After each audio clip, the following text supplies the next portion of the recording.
Well, welcome once again to so many of you who are regulars, and we're very grateful that you are regulars for a number of reasons. One reason in particular must mean that you feel very comfortable in this space, and I like knowing that and feeling your comfort and your warmth. For those of you who are here for the first time, welcome to the New Jersey Historical Society, and just a 30-second soundbite. We have been in existence since 1845. We're the oldest cultural institution in the state of New Jersey, and we are about all things good and not so good in the state of New Jersey. We're a library, educational facility, cultural center, educational center, archives.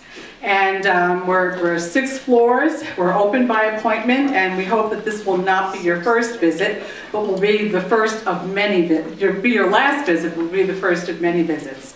Very special program tonight. I see a few good friends up here who I know always have wonderful and intriguing and challenging things to say. So I am looking forward to the program just as much as you are. Relax and enjoy.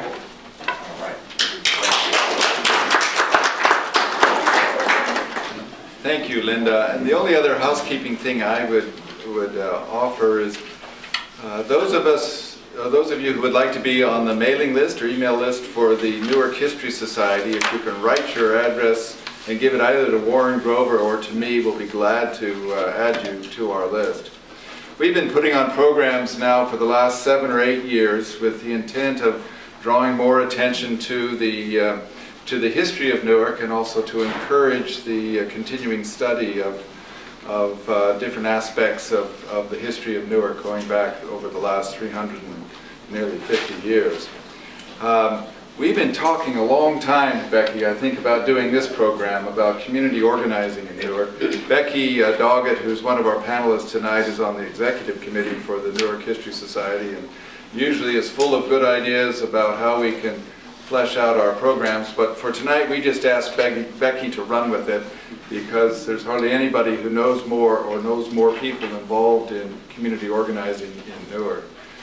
You know, community organizing has been playing a critical role in this town for at least most of the last century, but particularly in the last 4 decades. They've served the interests, the community organizations have served the interests of everyday people, sometimes when that was not the top priority of politicians in town, often on a block-by-block basis. But too often we've not stopped to hear the story or to put it in historical context, and that's the goal of our program tonight.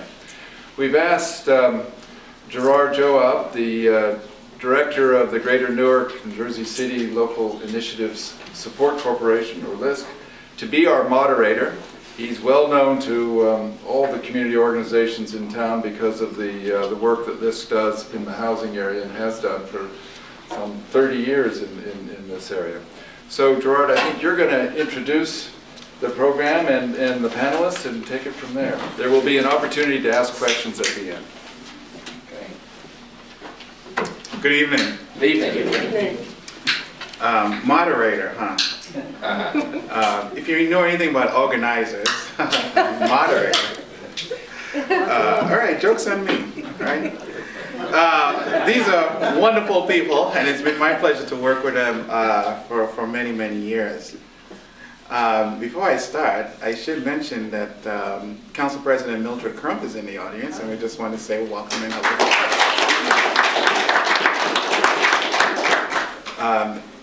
Certainly, Council President Crump has been part of all of the activities going on in community development here in Newark for many years, and we appreciate all that she has done. And not only her, but others have done to bring our city this far. You know, I felt compelled to talk a little bit. First of all, let me just say, we had a little organizing call on the telephone, and it was very thin on instructions, which gave me lots of leeway. And being an organizer myself, lots of leeway is good. But I thought I should put into a little perspective and set the context a little bit, and being, since we were at the Historical Society, I thought a historical context by mentioning some of the things about Newark might be appropriate. So we had dug up a few things before, and I pulled them out again to just go over them rather quickly. I think most of us know that Newark was settled in 1664. Captain Robert Treat was an agent sent by the towns of Guilford, Brantford, and Milford to settle in Newark. In 1666, the founding fathers of Newark purchased the land, and get this, all right, from the Hackensack Indian for gunpowder, lead, axes, coats, guns, swords, kettles, blankets, knives, 10 pairs of breeches, and 3 trooper hats, all valued at what? Who remembered? $750. Gosh, the early settlers created 2 major thoroughfares in Newark. Who knows where they are? Broad and Market, still there today. And it is a center, isn't it? It's been the center for years. Newark was named what? No. Milford.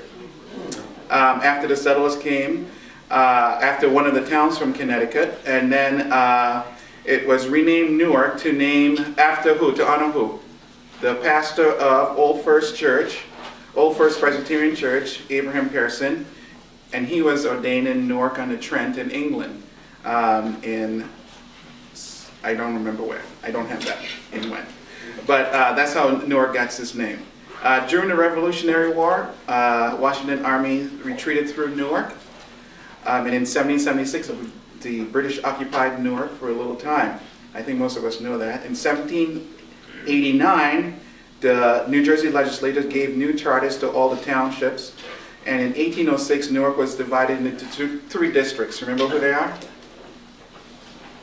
Newark, Bloomfield, and Orange. Yeah. So, Newark emerged in the turn of the century as a blue-collar town with skilled workers that filled the manufacturing plants and breweries. For many, prosperity was defined by weekly paychecks, a modest home, familiar neighborhoods, decent schools, reliable public transportation, and good health care, and a brand new hope for the future. Newark economic climb began in about 1940s and just went further south after that. Between 1940 and 1970, Newark population shifted from 89% white to almost 55% African American and Latinos. City residents and businesses received fewer mortgages and loans. The social and economic changes fueled racial animosity, which accelerated the movement of white families into the suburbs. Blockbusting became a popular practice. That is when white families would sell to a real estate agent. The agent will then increase the prices either on sales or rent, and rent to minority families at exorbitant rates. Neighborhoods deteriorated by public service, police protection, garbage collection, health care, education collapse.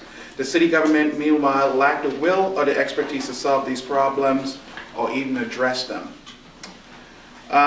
Those were the conditions where community development organizations began working.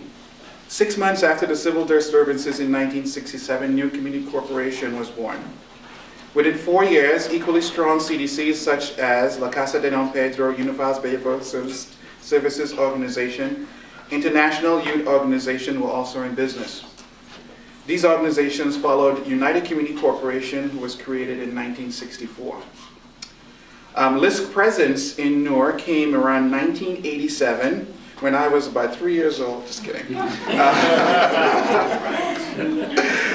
Where 19 corporations and banks provided a total of $450,000 in local funding, and national LISC matched that with about $350,000. And if you talk to Kathy McFarland and Bob Curvin, they'll have to tell you that they had to twist LISC's arm to come to Newark.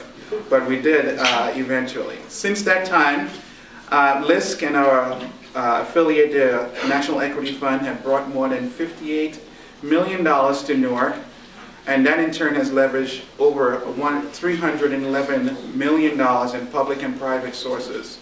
This backing of our local community development corporations have completed over 1,500 units of affordable housing, and there's another 400 or 500 or so in the pipeline.